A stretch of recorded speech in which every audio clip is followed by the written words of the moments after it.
Welcome back to the Jon Krawczynski Show. He's Jon Krawczynski from The Athletic. He is the namesake and star of this show. I'm Jim Suhan from the Star Tribune and TalkNorth.com. This is TalkNorth.com. Please, if you like the show, please subscribe to your favorite podcast app. Watch it on YouTube. You can go to TalkNorth.com and listen through that way. Any way you like, we do appreciate it. We're coming to you from the Aquarius Home Services studio. It's Scott for Aquarius Home Services.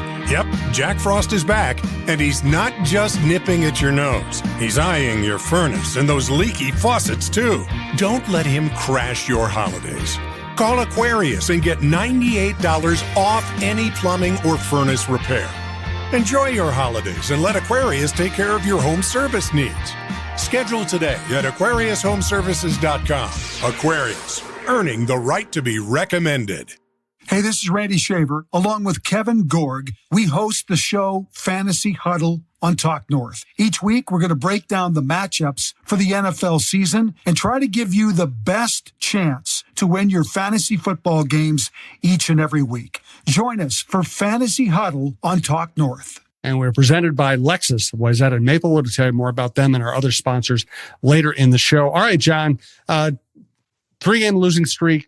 Couple of pretty good teams with pedigree coming in, and the Wolves win 2 straight. They beat the Celtics. They beat the Spurs. Yes, without Jason Tatum. Yes, without Wembanyama. Still a positive development. Just give us kind of a recap of what's happened in the last week or two, and where do you think this team is? Yeah, I think it was a really important weekend for the Timberwolves, Jim, because they did have that 3-game losing streak, 3 straight losses that really came down to the wire, and they just kept turning the ball over and kept fumbling through things. And so there was a lot of frustration, I think, in the fan base. There was some angst within the locker room, just like, man, we got to start playing better at the end of these games. And to the point before they got home for the back-to-back with Boston and San Antonio, they had not beaten a team with a winning record. And so there was still real questions about what this team is and what it can be. And so to go ahead and then beat Boston and San Antonio on back-to-back nights, I do think, it's not an announcement that they're a contender or anything like that, but what it does do is really kind of show what this team is capable of. And yes, it is true that the Spurs did not have Wembanyama and Stephon Castle, but they were 5-1 in their previous 6 games without Wemby, and that includes a win at Denver. So they've been playing really, really well. And so the way that the Timberwolves kind of took that game over in the fourth quarter and won down the stretch and played a kind of a beautiful brand of basketball, I think was important. And so now they are, they're sitting at 12-8 after 20 games. It's probably not where they expected to be, given the light schedule that they've faced. But I think that they have shown some signs of progress over the last 3 to 4 games in terms of, being in them and now starting to close them a little bit better, that maybe better things do lie ahead here for this group.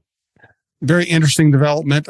One thing that happened the other night is Rudy Gobert really didn't play down the stretch. I saw, I wasn't there, but saw quotes from Naz Reid saying, hey, this is the way this group works. We're all happy for the next person. What did you think of that development, the decision, and was there any aftermath, or was it just Rudy understanding the situation?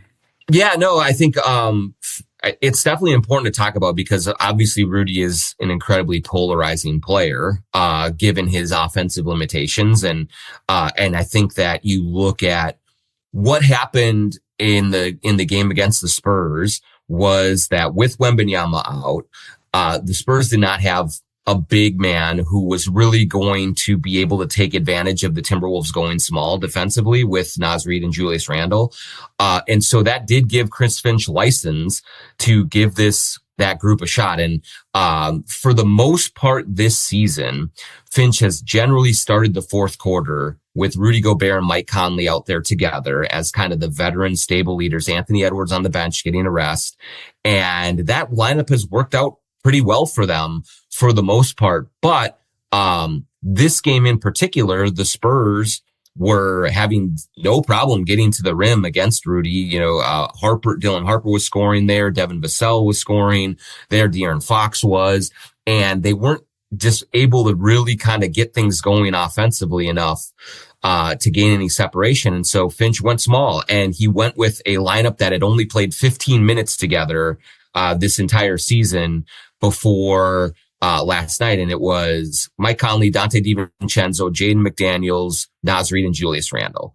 And what we saw that do for the Timberwolves was just kind of put 5 guys out there who really want to share the ball, who can put the ball on the floor, who can move around and can really kind of dissect an opposing defense. And that's exactly what that group did. They played the best stretch of basketball the Timberwolves have played all year. It was a 6-minute stretch, 21-7, that they really just got control of that game. And not only were they doing it offensively, but they were able to do it defensively with a zone that Jaden McDaniels kind of was in the middle of and just really dominated defensively that way. And they rebounded well, and they did everything that they could do and that they hadn't been doing when Rudy Gobert was off the floor. So what does long story, what does all that mean, Jim? Not necessarily anything, because for all of the frustration that fans have with Rudy Gobert, going into last night, he was among players who have played at least 400 minutes in the NBA this season. Rudy Gobert was number 2 in the league in net rating. So the Wolves are 20.3 points per 100 possessions better with him on the floor than versus him off. What is that? And the only player better is Giannis Antetokounmpo.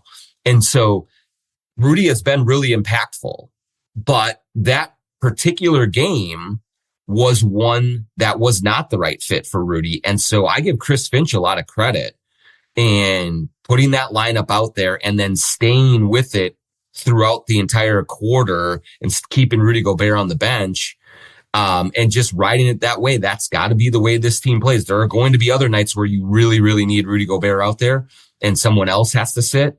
And Finch has just got to be able to ride the hot hand that way. And I think because it worked out so well, Rudy has no real argument against it in that game.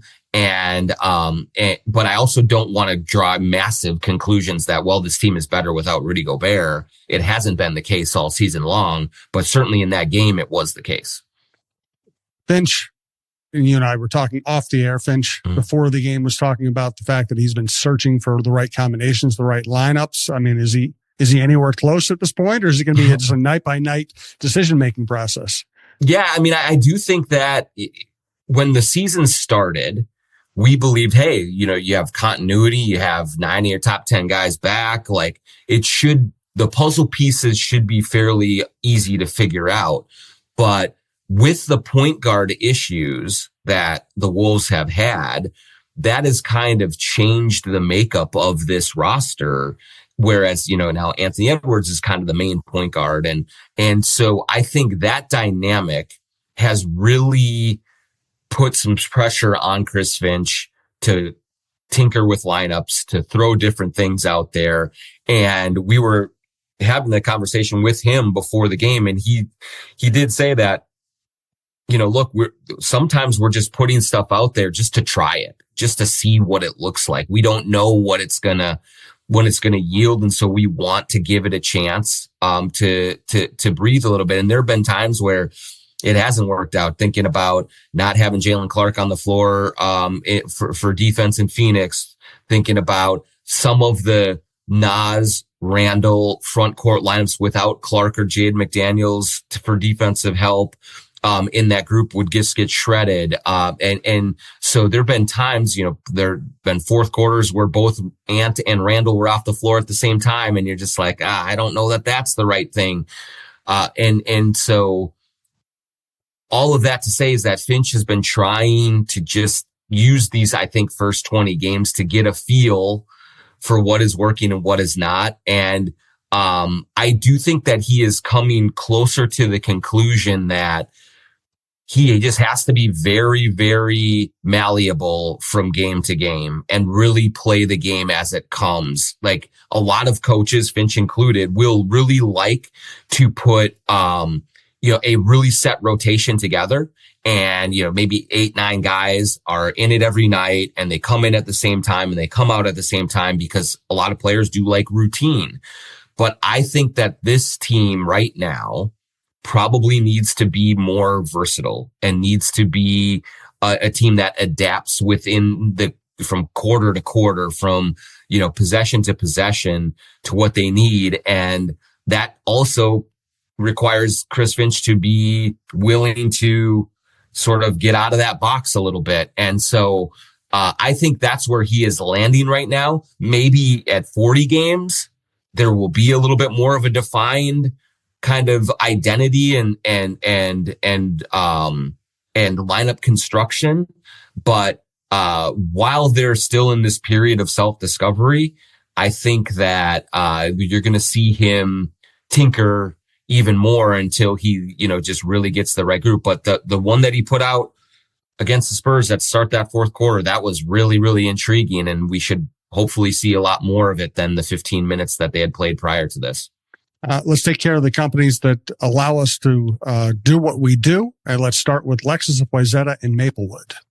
If you're in the market for a new luxury vehicle, look no further than our good friend Charlie Swanson at Lexus. Whether you're on the west or the east side of the Twin Cities, they've got you covered with two great locations, Lexus of Wayzata and Lexus of Maplewood. Check out the all-new Lexus TX, a spacious SUV with 3 rows of seating and plenty of room for all your gear. Head over to lexusofwayzata.com or lexusofmaplewood.com for details and to find your next ride today. If you're a sports fan in Minnesota, you know all about TSR injury law. They're everywhere. Billboards, ads everywhere. Well, we can tell you that the billboards can't, and they can't really come out and tell you themselves, is that we trust them. The Timberwolves trust them. The Timberwolves work very closely with them. They are actual fans. They go to the games. They promote the team. Most important, though, is if you're ever injured, you're going to want somebody you trust, and we can tell you that you can trust them. If you're ever injured, call 612-TSR-TIME. It's the first thing you should do, 612-TSR-TIME. They'll help you out. It's that simple. Also want to thank Royal Credit Union. There are many reasons to open a smart checking account at Royal Credit Union, including no monthly fees, no minimum balance, and a $250 bonus. Getting your $250 is easy. Open your account by December 9th. Receive 2 payroll direct deposits of $200 or more, and you'll get a $250 bonus. See details and open your account today at rcu.org/getchecking. No minimum balance required to obtain bonus. Offer ends 12/9/25. Insured by NCUA. Let's also hear from Princeton's Liquors. Princeton's Liquors in Maple Grove. Bill Princeton and the Princeton family have been in the liquor sale business for decades and decades. We've been telling you about them for several years now here at Talk North. They've been a great supporter of our program, and we love to support the people who support us, especially when they are local companies with deep roots in the community like Princeton Liquors. It's the holiday season. We're always looking for a little something extra to bring to a gathering, a family gathering, a work gathering. You're hanging out with your buddies. Stop by Princeton's Liquors in Maple Grove. They have amazing selections of bourbon and craft beer. They have THC seltzers and gummies. They have everything that you could possibly ask for when you're trying to bring a little extra spirit to your holiday gatherings. So stop in at Princeton's Liquors in Maple Grove. Tell them the Jon Krawczynski Show sent you. Teams have gotten very good at marketing and getting positive messages out on social media and through other venues. They're allies in broadcast media. And because of that, we're constantly hearing that every team is filled with guys who just love each other and are best friends and are going to have Thanksgiving dinner together. And there's no dissension out of that. And then, of course, that doesn't always end up being true. This feels like a very likable, cohesive group. But when Naz Reid says, hey, we can all handle not being on the floor during crunch time, everybody understands that you got to do what's best for the team. Just how true is that of this group? Yeah, I mean, I think that in general, I've covered this team for more than 2 decades now. And I think that as a makeup of personalities, it's one of the nicest, best groups like that I've been around. I mean, all of the guys in there, there's not an a-hole among them. Maybe you could say that's a bad thing. Maybe sometimes you need a little edge or something in there, but like these guys all do get along well. They all do talk and spend time and things like that. The one thing that is apparent right now is that it is a quiet group in general. Ant clearly is an emotional, vocal, outsized presence. I think Jalen Clark is another guy that with a little bit like louder voice, and is a little more kind of colorful and energetic in the locker room and stuff like that. But beyond those two, Jim, Julius Randle is quiet. Rudy Gobert is contemplative. Mike Conley, Dante DiVincenzo, Naz Reid, Jaden McDaniels barely speaks at all. Like all of these guys, kind of just go about their business and just go through things. And so if there is something I think that can help as this season goes along, is I do think that some guys coming out of their shells a little bit with each other will be important. I think one thing that we talked about this week is after the loss in Sacramento, really disappointing, kicked it away to a bad team on the road, lost in overtime. Mike Conley brought the team together in Oklahoma City for a team dinner, because, and you'd think, already players only meetings, this is a disaster. And not necessarily. It was, they needed to talk some things over and maybe share some feelings and talk about what they need to do at the end of games. But I also think that really what Mike Conley was telling us was that we needed to just get together as a group and spend time together and remember that, hey, we all enjoy being around each other and we don't need to talk basketball all of the time. Let's just hang out and build a little more camaraderie that way, because it's not a group that is ultra social and kind of doing things that way. And so I think that things like that need to happen from time to time throughout the season to make sure that they are all, just on the same page and just always talking and communicating and feeling connected, because, Julius Randle had talked about it, that there was they did not feel as connected in that 3-game losing streak. And, we saw more signs of connectivity over the weekend and more spirit and energy in that locker room. And I just think that's going to be sort of a maintenance thing for this team throughout the season, because there's not a number of ebullient guys that are just going to kind of create that organically in the locker room. Does OKC have a jerk in their locker room? Kind of a productive jerk? I don't think so. But I think the thing for me with OKC, and any Thunder fans who get this and it comes across, this is not what you think it's going to be. I think they're basketball nerds. And, I say that affectionately because they're a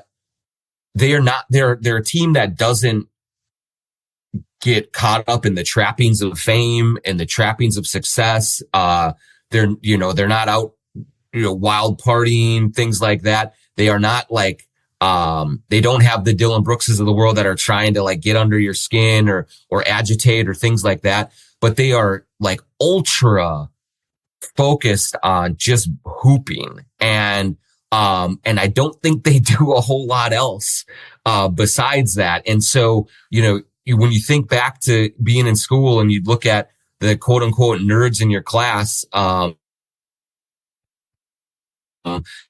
Friday night studying, and you're kind of laughing at them, but then guess what? They were acing the test on Monday morning. Like that's what the Thunder do. Like they go to work and then they go home and hang out, and they're not like super colorful. They're not, these megawatt personality types, Chet Holmgren, Shea, Lou Dort, all these guys are just kind of like, they're not look at me types of players, but they just say, I'm here to hoop and I'm here to play ball. And like, that's all that matters. And even like there was talks about the celebration of their championship was kind of muted. Like they didn't spray a lot of champagne. They didn't go crazy, like, with like the parade and things like that. They had fun. They did it, but it wasn't over the top. And you can see them again this year. Like that's a team that is not dealing with any distraction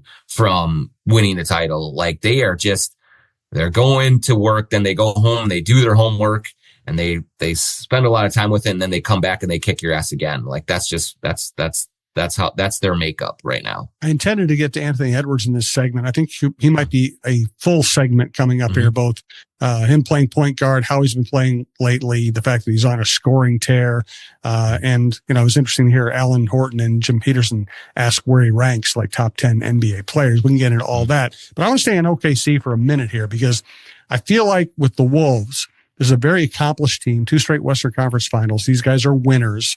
It's a good group to be around. It's really an admirable basketball operation in many ways. And yet you do see, okay, they weren't really up for that game. They didn't beat those good teams. Their record's good, but not great. Oklahoma City's, completely obliterating the idea that there's a championship hangover. They're 20-1. I think 3 teams previously have come off a championship, gone 20-1. Those teams all went back to the finals. I mean, is there any hope that Oklahoma City is going to slip on a banana peel at any point? Yeah, I mean, as of right now, not a lot. I mean, like they look incredibly dominant. They just got Jalen Williams back. They've been missing him the entire season, their second best player, and it has not mattered one bit. And so, I actually, that game that the Wolves played in Oklahoma City was actually the one game that I looked at this year and said, hey, you know what? This team, the Wolves might be better than I thought they were, because they were in it all the way down the stretch. Yes, at the very end, they kicked it away a little bit, but they competed with Oklahoma City and played really, really well for most of that game. But that's sort of the litmus test, is if you are in a game against OKC, like you're stamped, because they have I think their net rating right now is 16 per 100 possessions, which is blows away the best mark that's ever, in league history. And so they're killing people. They're just murdering teams every single night. They are a machine when it comes to, execution, role definition, all of the things that you need to be great at this.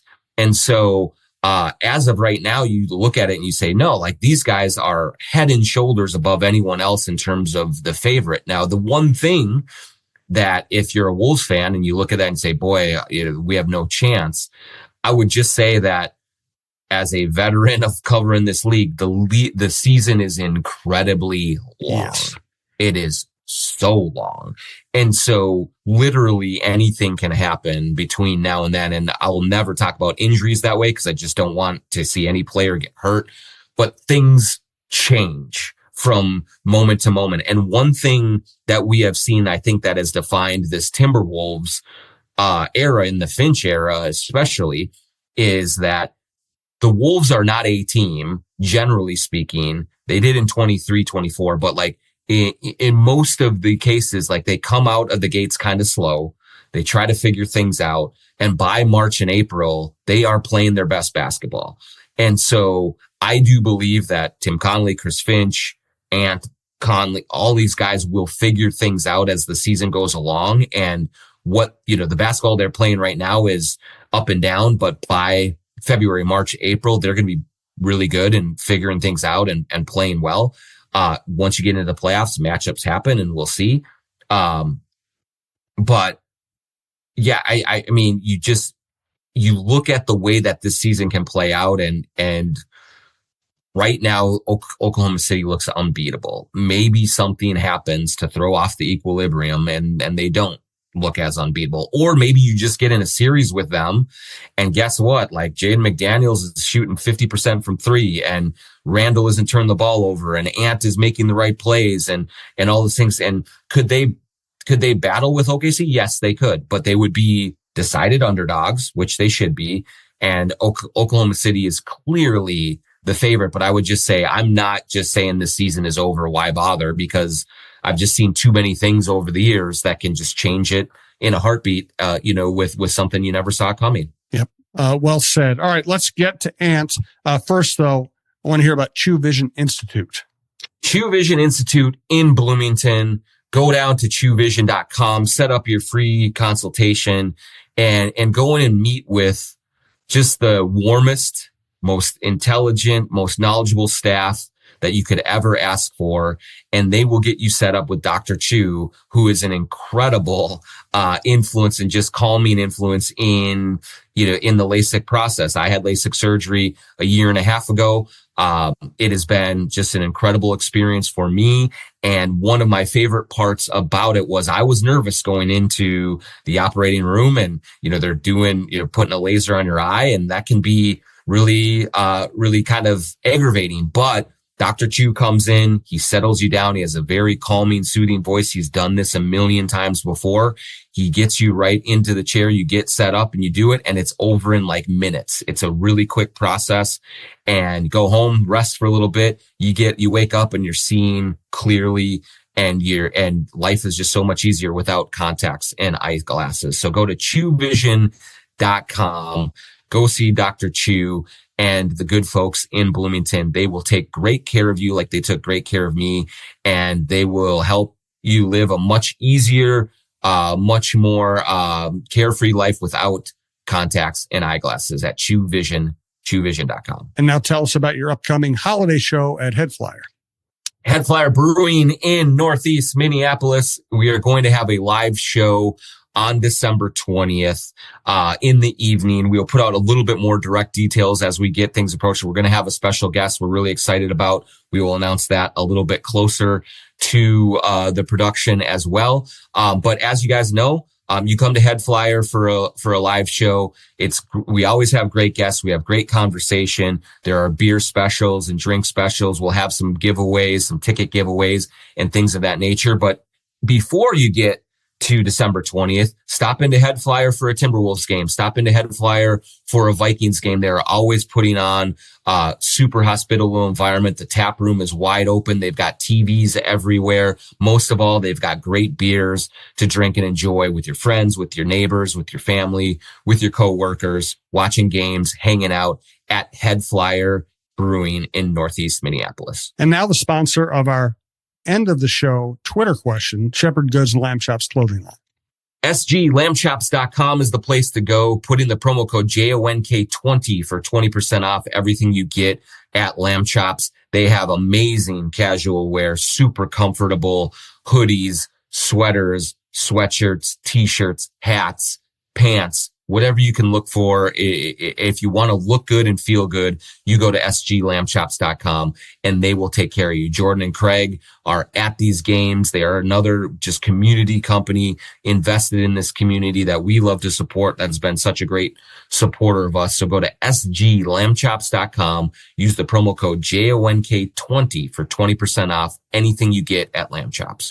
So tell me about Anthony Edwards at point guard. So it's been the defining sort of characteristic of this first 20 games, Jim.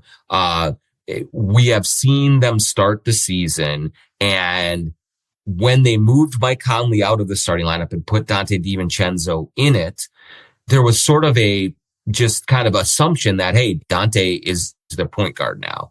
But really what we have seen this adapt and mold into is a team with Anthony Edwards as the point guard, or kind of the quote unquote lead guard. And that is the new construction of NBA offenses, is a dynamic playmaking scoring guard, kind of soaking up the usage and getting buckets for himself and for others. Luka Doncic, James Harden, Steph Curry, Shai Gilgeous-Alexander. Giannis is in that class, in Milwaukee, and, as a forward, but, Jalen Brunson, Tyrese Maxey, just everywhere. Like, that's the way the traditional classic point guard is retiring with Chris Paul and Mike Conley. Like, that's just not the way that things go anymore. So, it's been an up and down experience so far, because Anthony Edwards is getting used to that role. And on the good side of things, he has been incredible as a scorer over the last 5 or 6 games. I think he has more 30-point games than any other player in the league this season. So he's been consistent that way.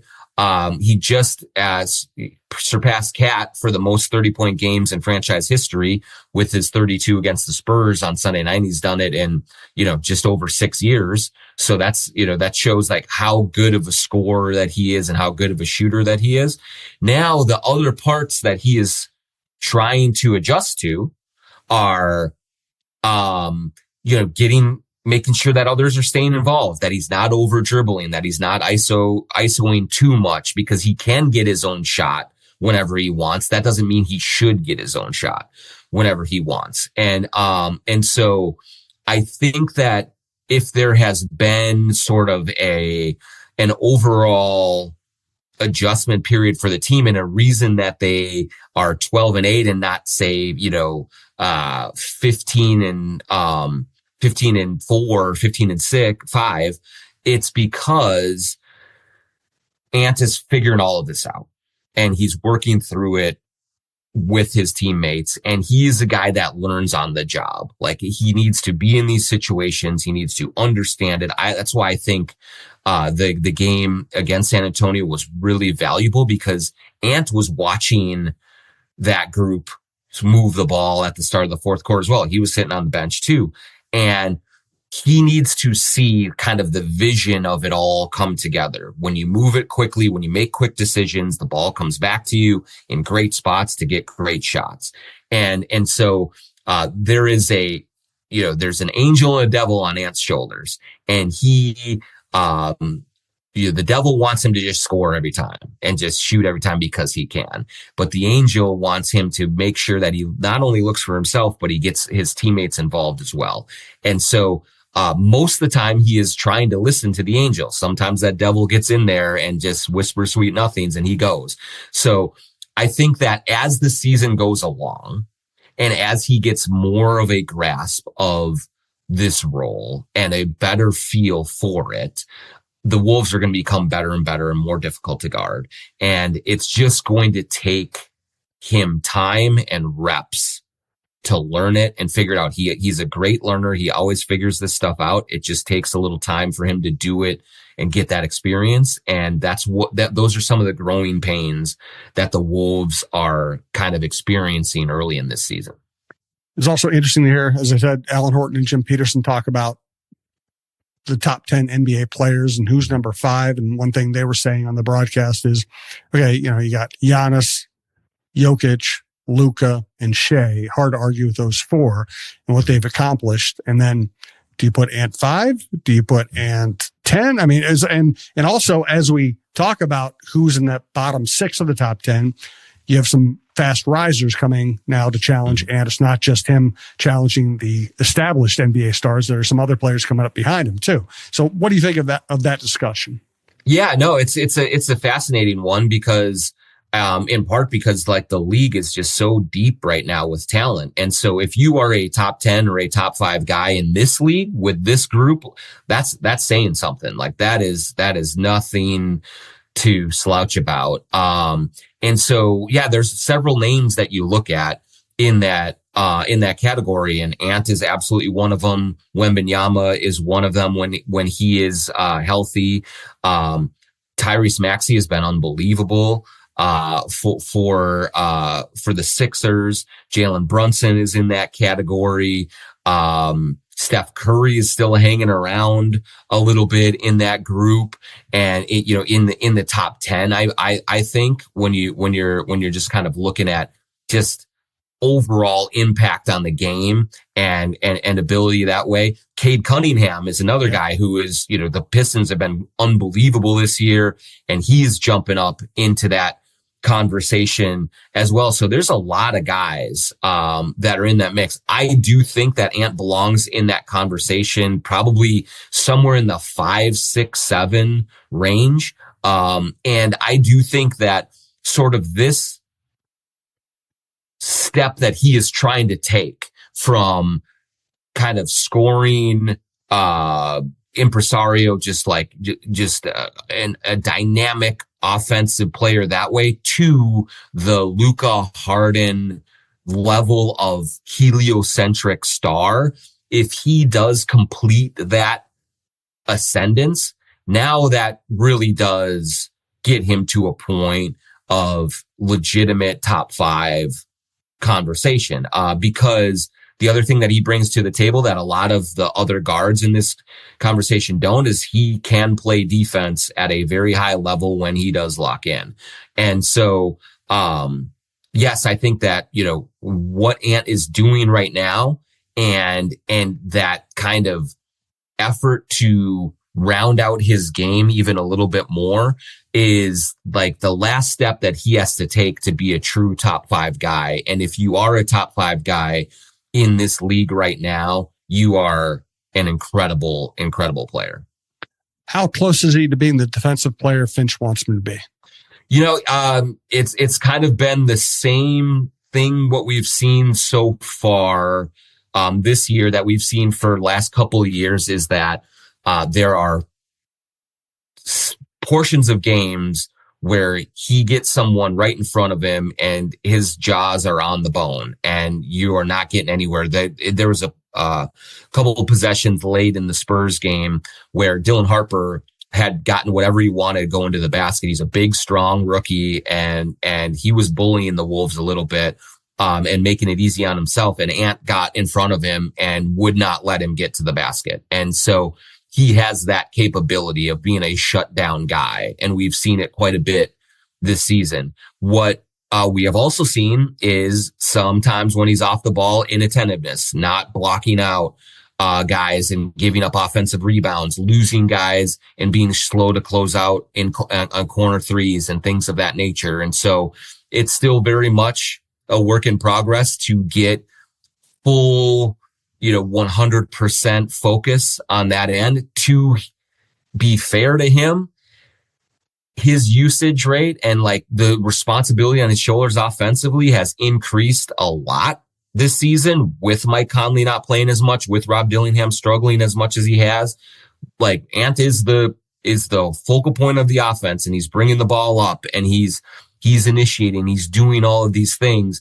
And so there are very, very few players in this league. I think Giannis and Shea might be the only ones that are really asked to give as much defensively as they are asked to give offensively. And now they are asking Ant to do that as well. So it's a lot on his plate. He is capable of doing it, but the defense has been a little bit more inconsistent than the offense has for the most part. Let's wrap up today's show as we always do with Twitter questions sponsored by Shepherd Goods and Lamb Chops clothing line.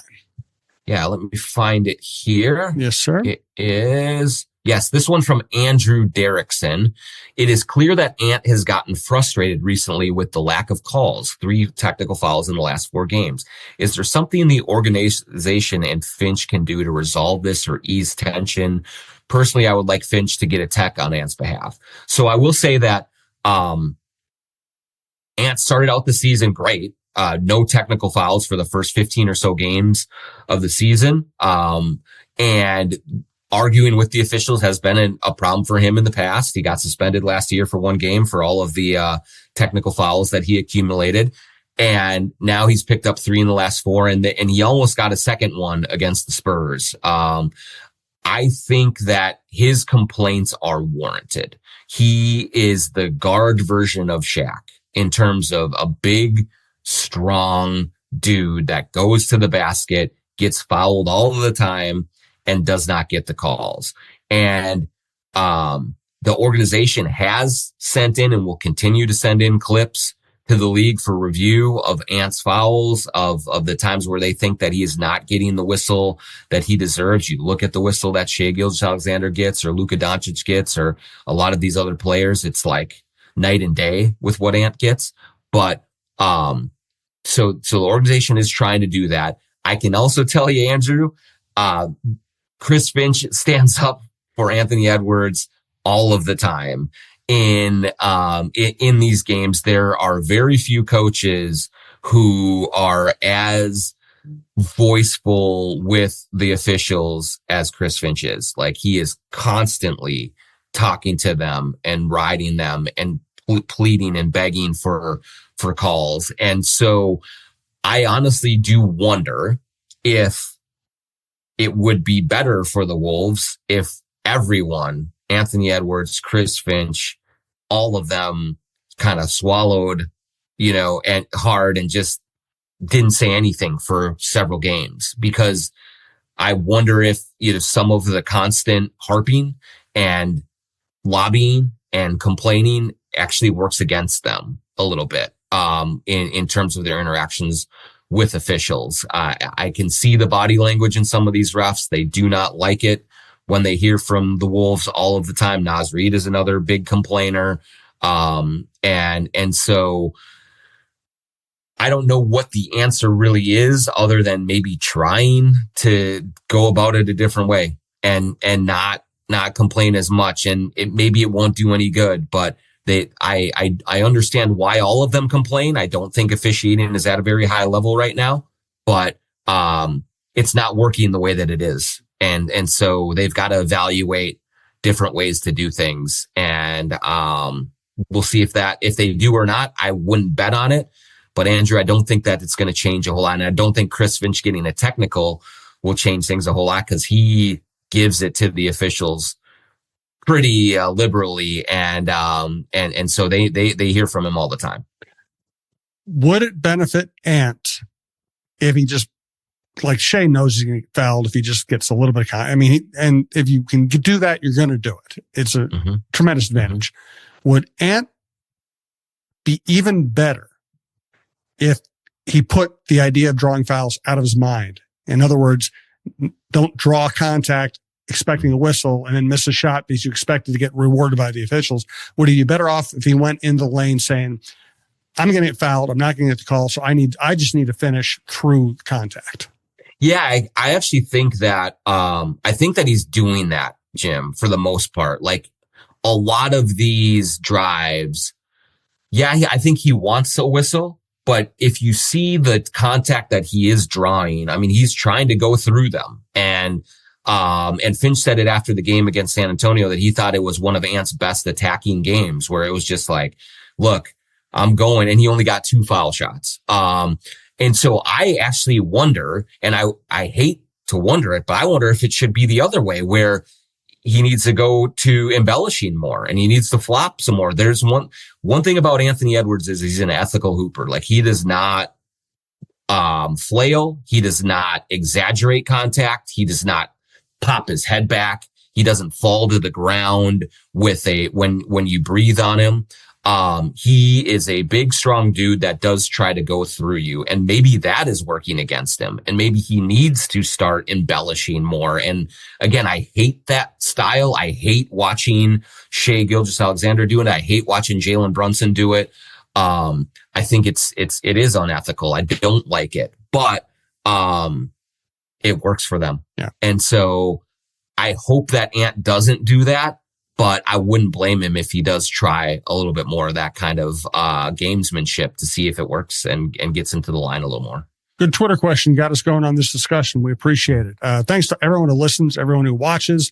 You can find these shows on YouTube. You can find them at talknorth.com. You can subscribe to your favorite podcast app, whatever way you access the show. We do appreciate it. Thanks for patronizing our sponsors. They've taken us a long way and allowed us to do all the shows we do at the network. Check out Mark Rosen, Randy Shaver on high school football, Don Mitchell's interview show, Russo LaPanta, Roy Smalley, Lavelle Neal, Alec Lewis, Jeff Diamond, and of course, Jon Krawczynski. We all appreciate it, and we'll talk to you soon.